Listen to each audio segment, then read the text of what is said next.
My husband cheated on me, then threatened the other woman with leaking her intimate videos, so I drove him into insanity and had him committed. 2 years later, he's begging me to tell everyone the truth. I was once walking my child to school when I noticed one of the moms glaring right at me. So I did what I always do in these situations. I simply started at her back. You see, my husband is a stud. Green eyes, curly hair, stable income. So it wasn't rare for women in our daughter's class to give me dirty looks. If anything, I lived off of it. Like, yes, you know what I have, and you can't have it. Mwaha. Anyway, usually this only happens once and my death state scares them off enough to never try again. But then I saw her do it again the next day, and the next day. I was honestly close to clocking her, but then I noticed something. One time, there were tears in her eyes, like she was heartbroken. And if there's anyone you can count on for gossip, it's the moms. So I did some digging and found out she was a single mom, never had a husband in the picture, and was new to the area. I honestly thought she was just trying to be my friend. So the next week, I gave her a chance. I always saw her being bubbly with the other moms, so I felt pretty comfortable doing this. But the second I turned to her to strike up a conversation, her eyes fell to the floor. She put her hand on her stomach as if to stop herself from hyperventilating, so then I figured it was just social anxiety or something, until I got in the car. Honey, why the F were you talking to that woman? My husband yelled with pure rage in his eyes. Well, my husband never yells, so my first reaction was to start crying. I think he realized he was overreacting, because that's when he put his arm around me and claimed to have not gotten his first coffee of the day yet, as his explanation. I nodded, but fear still clouded my mind. So much so that I didn't even mention the woman again. I was sort of hoping an explanation would just somehow fall into my lap, that it would be simple and lighthearted. Honestly, I think deep down, I knew the truth. That same day, as I got our daughter ready for bed, Ben's mommy told me to give you this. She said if I read it, a monster would come after me. Can you tell me what it says? Ben, of course, is the mystery woman's son. I nodded, thinking it would be some sort of kind-hearted apology. Oh, how wrong I was. At the very top of the piece of paper read, open when you're alone. So I told my daughter I would tell her in the morning, before kissing her forehead and turning off the light. I locked myself in the bathroom. Every possibility ran through my head. Was the teacher a creep? Was my daughter secretly being bullied? But it wasn't any of these things. Luckily, the letter read, your husband has been threatening me. I never knew you guys were together. I'm sorry. That's it. There was no other explanation. It was like some dystopian treasure map written by a person with schizophrenia. So I went downstairs and opened my husband's favorite bottle of whiskey. As soon as he heard the bottle open, he was practically drooling for a glass. I practically filled it to the brim, and he swallowed it down in under a minute. And just as planned, the next morning he was too hungover to go to work or drop off our daughter at school. So like the loving wife I am, I made him breakfast in bed and reassured him that one day off wouldn't do any harm. I dropped off Bella extra early so I wouldn't miss Charlotte, Ben's mom. And that's when I saw her. As soon as she waved goodbye to Ben, I cornered her. One thing about me, I'm a girl's girl. I will always prioritize a woman's safety above all else. Charlotte, I need you to explain what's going on. You have my word that I won't tell. Okay, she said it without hesitation, like she knew this conversation was bound to happen. She then followed me to my car and whipped out her big black iPhone. I wasn't sure what she was doing, but then she opened a message and began to scroll. My heart dropped when I read the name at the top. So before I continue the story, there's some information you need to know. Me picking our daughter up from school is a very new thing. Before it was my husband who was assigned to that. So Charlotte had genuinely believed he was a single, unmarried father. With my own eyes, I read my husband's threats. He had clips of them making love and dozens of intimate photos. He said he would leak them to the school, her family, and her workplace, because she had found out he had a wife, me, and wanted to make sure I knew the truth. I swallowed the bile in my throat. Charlotte took my hand. She promised to help me with whatever part of the divorce process I needed, as long as I made sure her stuff didn't get leaked. But I shook my head. I didn't want that. He had not only broken my heart, but he broke our home. Our baby girl won't get to grow up with two parents. I wanted something worse than divorce, something that would destroy him. I started noticing changes in him about 3 weeks into my plan. Little things at first. Shadows beneath his eyes, a tremor in his hands, the way his gaze darted to his phone every few minutes with mounting anxiety. He was unraveling thread by thread, exactly as I'd intended. Everything okay at work? I asked one evening, my voice dripping with manufactured concern as I set his dinner plate before him. He rubbed his temples, wincing. Roger keeps saying I sent him bizarre emails, but I swear I didn't write them. And yesterday my presentation files were all corrupted somehow. Numbers scrambled, projections completely off. I frowned sympathetically while satisfaction bloomed in my chest. Tara from accounting had come through beautifully with those files. Subtle adjustments that made him look incompetent without being obvious sabotage. That's strange, I murmured, reaching across the table to squeeze his hand. Maybe someone has it out for you? The seed of paranoia took root immediately. His eyes widened before narrowing. You think so? But who would do that? I shrugged, the picture of innocent confusion. I don't know, honey. Do you have enemies at work? He spent the rest of dinner silent, mentally cataloging everyone who might want to sabotage him. The irony that his biggest enemy was sitting across the table completely escaped him. That night, while he showered, I went through his phone again. His password hadn't changed. My birthday. And I had about 7 minutes before he'd emerge. I quickly sent a text to his boss about that client dinner tomorrow. I think we should invite Melissa from accounting. She and I have some ideas to discuss. Melissa was Roger's wife, and everyone knew they were having marital problems. I deleted the message from his sent folder and put the phone back exactly where he'd left it. The next morning, he was a mess. Roger had called him at 6 a.m., furious about the text. I swear I didn't send it, he insisted, pacing our bedroom. Why would I suggest bringing his wife? Everyone knows they're practically separated. I gasped appropriately, hand flying to my chest. That's terrible. Could someone have gotten into your phone? He stopped pacing, his face paling. You think someone's hacking me? But how? Why? I suggested changing his passwords, which he did immediately. Of course, I watched carefully as his fingers flew across the screen, memorizing each new combination. The next phase involved Charlotte more directly. We arranged for her to accidentally run into him at the grocery store while I was conveniently shopping in another aisle. I watched from behind a display of cereal boxes as she approached him, her expression carefully crafted to appear terrified. Please, I heard her whisper loudly enough for me to catch. I haven't told anyone. I swear. Just leave me alone. Before he could respond, she hurried away. When I rounded the corner with our cart, his face was ashen, sweat beading on his forehead despite the store's aggressive air conditioning. Was that Ben's mom? I asked innocently. She looked upset. He flinched visibly. I don't know. Maybe. Weird, I commented,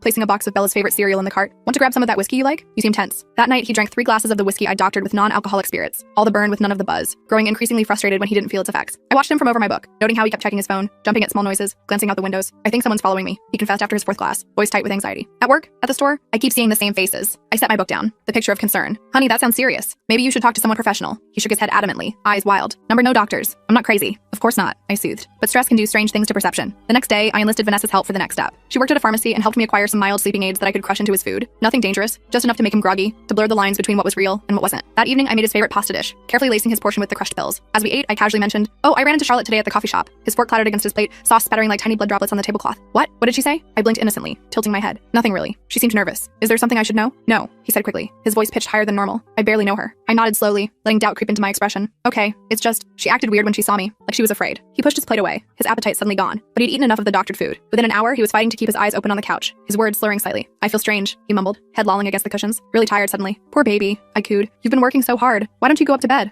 I'll be up after I clean the kitchen. Once he was asleep, I went to work. I moved his wallet from his pants pocket to his sock drawer. I switched his toothbrush with a new one of a slightly different color. I changed the time on his watch by 17 minutes. Small things he might attribute to fatigue or forgetfulness. But my masterstroke came next. I used his sleeping thumb to unlock his phone, then sent messages to 3 women from his contact list. Coworkers, nothing romantic, saying things like, can't stop thinking about yesterday, and let's keep what happened between us. Then I deleted the sent messages but left the confused replies that would come in the morning. The next morning, he was disoriented and confused, running his hand through his hair as he searched the bedroom. My watch is wrong, he muttered, and I can't find my wallet. It's in your sock drawer, I said without looking up for my coffee. You put it there last night, don't you remember? The doubt in his eyes was delicious, like watching dark clouds gather before a storm. I don't think I did that. I looked at him with concern, my brow furrowed just enough. You definitely did. You said you wanted to remember to get new socks today. Are you feeling okay? Before he could answer, his phone chimed, then again, and again. 3 messages in quick succession. I watched as he read them, his face cycling through confusion, panic, and fear. Something wrong? I asked, sipping my coffee. No, he said quickly, shoving the phone in his pocket. Just work stuff. But I could see the questions forming in his mind. What had he done? Had he messaged these women? Why couldn't he remember? Over the next few days, I escalated my campaign. With Tara's help, we arranged for a woman he didn't know to approach him in a coffee shop near his office. You need to stop calling me, she said loudly enough for others to hear. I'm not interested, and I'm going to report you if it continues. He was bewildered, protesting that he had no idea who she was. But the damage was done. People had seen, had heard. Whispers would spread through his professional network. At home, I continued my psychological warfare. Items disappeared and reappeared in strange places. His clothes would be subtly rearranged in his closet. The temperature on the thermostat would change inexplicably. And all the while, I was the perfect concerned wife, suggesting he see a doctor, get more rest, take vitamins for his memory issues. I think someone's coming into our house, he told me one night, his voice tight with fear, eyes darting to the windows. Things keep moving. I'm not imagining it. I widened my eyes, clutching his arm. That's terrifying. Should we call the police? But he backtracked immediately, shaking his head. No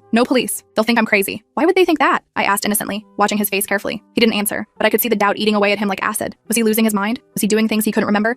Or was someone really tormenting him? The answer, of course, was yes to all 3. Charlotte provided the next piece of the puzzle. She sent him an anonymous email. I know what you did to those women. Stop now, or everyone will know. When he received it, we were having dinner. I watched his face drain of color as he read it, his fork suspended halfway to his mouth. Bad news? I asked, cutting into my chicken. No, he said, his voice strained. Just spam. But later that night, I heard him in his home office, pacing and muttering to himself. I stood outside the door listening, savoring each word like fine wine. They can't prove anything, he whispered. There's no evidence. No one would believe them anyway. I smiled in the darkness of the hallway. He was starting to crack, hairline fractures spreading through his carefully constructed facade. The next morning, he called in sick to work, said he had a migraine, but I knew better. He was afraid to leave the house, afraid of what might happen, who might approach him, what evidence might surface. I played the supportive wife, making him tea with honey, suggesting he rest. But when he finally fell asleep on the couch, I slipped into his office and planted my next surprise, a small voice recorder hidden under his desk, set to randomly play a whispered, I know what you did, at intervals spaced far enough apart that he'd question if he'd really heard anything at all. That afternoon, he burst out of his office, wild-eyed, a sheen of sweat on his forehead. Did you hear that? He demanded, looking around frantically. I looked up from my laptop, the picture of confusion. Hear what? A voice, someone whispering. I frowned, concerned. Honey, there's no one here but us. He ran his hands through his hair, tugging slightly, leaving it standing in disarray. I know what I heard. Maybe it's stress, I suggested gently. You've been under a lot of pressure lately. He didn't respond, just went back into his office and closed the door. I heard the lock click into place. That night, I put the next phase into motion. Using a burner phone, I texted him. The women know. They're coming forward. All of them. I watched from across the living room as he received it,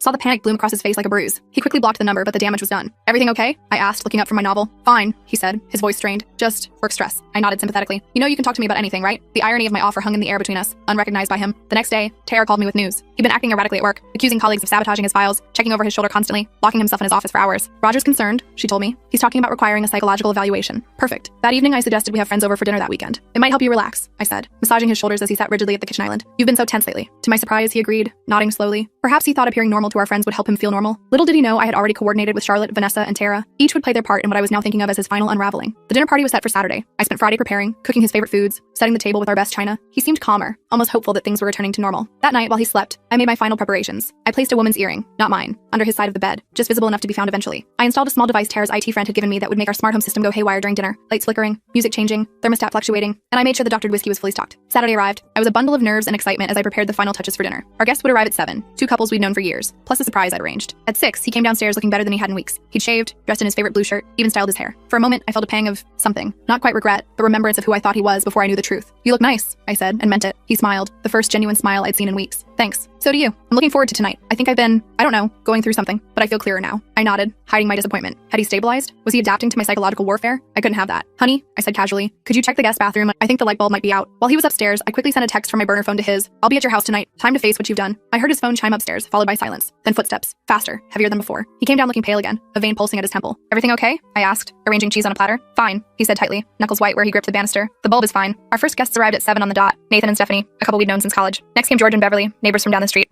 My husband seemed to relax slightly, falling into familiar social patterns, though I noticed how his eyes kept darting to the windows, how he startled at every sound. And then, at 7:30, the doorbell rang again. I excused myself to answer it. Charlotte stood on our porch, looking nervous but determined, her dark hair swept up elegantly, wearing a dress I'd helped her choose for maximum impact. Is he ready? She whispered. I nodded. As ready as he'll ever be. I led her into the living room where everyone was having drinks. The moment he saw her, my husband's glass slipped from his hand, shattering on the hardwood floor, wine spreading like blood across the pale wood. What is she doing here? He demanded, his voice strangled. I feigned confusion. Charlotte? I ran into her at the store yesterday and invited her. I thought it would be nice to get to know the other school parents better. I turned to our friends. Charlotte's son, Ben, is in Bella's class. Everyone smiled politely, but the tension was palpable. Charlotte gave a small wave, avoiding direct eye contact with my husband. Where's Ben tonight? Stephanie asked conversationally. With his grandmother, Charlotte replied. She was happy to have some quality time with him. My husband was frozen, staring at Charlotte like she was a ghost. I touched his arm gently. Honey, you spilled your drink. Let me get you another. I guided him to the kitchen, away from the others. As soon as we were alone, he grabbed my wrist, his fingers digging painfully into my skin. Why is she here? He hissed, eyes wild. Are you trying to drive me crazy? I widened my eyes, the picture of innocence. What are you talking about? She's just another mom from school. You know who she is, he insisted, his grip tightening. This is part of it, isn't it? Part of whatever's happening to me. I pulled my wrist away, rubbing it for effect, letting my eyes fill with tears. You're hurting me, and you're not making any sense. Should I ask everyone to leave? The suggestion horrified him. Canceling would mean explanations, questions he couldn't answer. No, he said quickly. No, I'm fine, just surprised. Then let's rejoin our guests, I said calmly, though my heart was racing with triumph. Back in the living room, I positioned him directly across from Charlotte. Throughout dinner, I watched him watching her, jumping whenever she spoke, flinching when she reached for the salt or her wine glass, sweat beading on his forehead. The smart home device worked perfectly. Halfway through the main course, the lights dimmed dramatically, then brightened to an almost painful level. The music, which had been playing softly in the background, suddenly blared before cutting out completely. What the hell? Nathan asked, looking around. Sorry, I said smoothly. We've been having some electrical issues. The electrician is coming Monday. My husband stared at me, suspicion clear in his eyes. I met his gaze innocently, taking a sip of wine. The temperature dropped next, the air conditioning suddenly blasting cold air through the vents. Our guests hugged themselves, commenting on the chill. I'll check the thermostat, my husband offered, clearly eager for an excuse to leave the table. While he was gone, I leaned toward Charlotte. You're doing great, I whispered, squeezing her hand under the table. When he came back looking frustrated, I announced it was time for dessert and coffee in the living room. As everyone migrated, I hung back to serve the cake, giving Charlotte time to position herself. When I entered with the dessert tray, Charlotte was standing by our family photos, holding one of my husband with Bella at the beach last summer. Your daughter is beautiful, she said loudly enough for everyone to hear. She has your eyes, she added, looking directly at my husband. He froze, coffee cup halfway to his lips, a muscle twitching in his jaw. The implication was clear to him, though innocent sounding to everyone else. She knew Bella had been comparing her to her father. Thank you, I replied smoothly. We think she's pretty special. The evening continued with this undercurrent of tension. Every time Charlotte spoke, my husband flinched. Every time the smart home glitched, he grew more agitated. Finally, as Nathan was telling a story, my husband stood abruptly, causing everyone to fall silent. I need some air, he announced, and walked out onto the back patio, the door slamming behind him. I gave it 30 seconds before following him. I found him gripping the railing, knuckles white, breathing heavily. What's going on with you? I asked, keeping my voice low but firm. You're being rude to our guests. He turned to me, his eyes wild. Don't pretend you don't know. You invited her here on purpose. This is all part of it. The messages, the voices, things moving around the house. You're doing this to me. I took a step back, letting hurt and confusion show on my face. What are you talking about? What messages? Honey, you're scaring me. Stop it, he hissed. Stop pretending. I know you know about her, about all of them. This is your revenge, isn't it? I let tears fill my eyes. I don't understand what you're saying. Know about who? What revenge? Maybe we should call Dr. Martinez. You haven't been yourself lately. The mention of a doctor, one we didn't actually have, pushed him over the edge. He grabbed my shoulders, fingers digging into my flesh, shaking me slightly. There is no Dr. Martinez. You're making things up, planting things, trying to make me think I'm crazy. Let go of me, I said, my voice trembling. You're hurting me. The patio door slid open, and Nathan stepped out, his silhouette backlit by the warm light from inside. Everything okay out here? We heard raised voices. My husband released me immediately, stepping back as though burned. I let a tear fall, touching my shoulder where his grip had left a mark. We're fine, I said shakily. Just a misunderstanding. Nathan looked unconvinced. Maybe we should call it a night. No, my husband said quickly, panic flashing across his face. No, everything's fine. I'm just tired. Let's go back inside. But the damage was done. The rest of the evening had a strained quality, our guests making excuses to leave earlier than planned. Charlotte was the last to go, giving me a significant look as she thanked me for the evening. After everyone left, my husband and I stood in the silent living room, the remains of our dinner party scattered around us. What was that about? I asked quietly. Why would you say those things? Why would you grab me like that? He ran his hands through his hair. I can't explain it. I feel like I'm losing my mind. Things keep happening that I can't explain. I approached him cautiously. Like what? Talk to me. For a moment, I thought he might confess everything. The affairs, the threats, all of it. Instead, he shook his head, shoulders slumping in defeat. Nothing. I'm just tired. I think I need to sleep. As he trudged upstairs, I allowed myself a small smile. The evening had gone exactly as planned. Our friends had witnessed his erratic behavior, his aggression toward me. Charlotte had established her connection to our family in a way that would seem innocent to everyone but him. And most importantly, he was beginning to doubt his own sanity. Phase 1 was complete. Now it was time for the final act. I cleaned up the kitchen alone that night, methodically washing each dish while planning my next move. The dinner party had accelerated things perfectly. Now I had witnesses to his breakdown. Upstairs, I could hear him pacing in our bedroom, the floorboards creaking rhythmically with each turn. When I finally went up, he was sitting on the edge of the bed, head in his hands, the picture of defeat. Do you want to talk about what happened tonight? I asked, keeping my voice gentle as I changed into my pajamas. He looked up, his eyes bloodshot, dark circles beneath them like bruises. I don't know what's happening to me. I sat beside him, not too close. You haven't been yourself lately. The outbursts, the paranoia. I'm worried about you. I'm not paranoid, he snapped, then immediately softened. I'm sorry. I feel like I'm being watched, like someone's messing with me. I placed my hand on his, the picture of wifely concern. Maybe you should take some time off work, or talk to someone professional. He pulled his hand away. I don't need a shrink. That night, he tossed and turned beside me, mumbling in his sleep about evidence, and they're coming. By morning, the dark circles under his eyes had deepened, and his hands shook as he poured his coffee. I think I will stay home today, he announced, not meeting my eyes. Good idea, I replied, kissing his cheek, feeling him tense at my touch. Rest will help. As soon as I dropped Bella at school, I texted Charlotte. He's home today. Time for phase 2. She responded immediately. On it. I ran errands for 2 hours, giving Charlotte time to work. When I returned home, I found him in his office, the door locked. I knocked gently. Honey, I brought lunch. Silence. then the sound of papers shuffling. The lock clicked, and he opened the door just enough to peek out, one bloodshot eye visible in the crack. "Not hungry," he muttered. Over his shoulder, I could see papers scattered everywhere, his computer screen showing multiple open windows. He was searching for something, hunting desperately for answers. "What are you working on?" I asked innocently. "Nothing," he said quickly. "Just work stuff." Throughout the afternoon, I heard him moving around upstairs, opening drawers, shifting furniture, muttering to himself. Charlotte had done her job well. While he was in the shower that morning, she'd slipped into our backyard and placed a burner phone in his secret hiding spot, the loose brick in our garden wall where he kept emergency cash. On the phone were dozens of threatening texts to various women, including her. I knew exactly when he found it. The thud of something being thrown, followed by a string of curses, then silence, heavy and ominous. When he came downstairs an hour later, his face was ashen, eyes hollow. "Everything okay up there?" I asked, looking up from my book. "I heard a noise." "Fine," he said, his voice hollow. "Just dropped something." That evening, he barely touched his dinner, his eyes constantly darting to his phone. I noticed he'd changed his password again. I'd have to watch more carefully this time. "Nathan called today," I mentioned casually. "He wanted to make sure everything was okay after last night." His fork clattered against his plate. "What did you tell him?" "That you've been under a lot of stress at work," I said with a shrug. "That we're fine." Relief washed over his face, quickly replaced by suspicion. "That's it? You didn't tell him anything else?" I frowned, tilting my head. "Like what?" He shook his head. "Nothing. Never mind." The next morning, I woke to find his side of the bed empty, the sheets cold. I found him in the kitchen, unshaven, still in yesterday's clothes, staring at his laptop. "Did you sleep?" I asked. "Couldn't," he muttered, not looking up. I peered over his shoulder and saw he was scrolling through his email, checking sent messages, looking for evidence of things he didn't remember doing. "Perfect. I'm taking Bella to school," I said, touching his shoulder. He flinched. "Should I call Roger and tell him you're sick again?" He nodded absently. "Yeah, thanks." At school, Charlotte was waiting for me by the fence, her face flushed with excitement. "Did he find it?" "Oh yes," I confirmed. "He's falling apart." She handed me a USB drive. Tara got these from his work computer. Emails to other women, dating back 3 years. I pocketed it, already planning how to use this new ammunition. "You're sure they can't be traced back to her?" Charlotte shook her head. Her IT friend made sure. It looks like they were accessed from his home IP address. When I returned home, he was still at the kitchen table, but now surrounded by papers,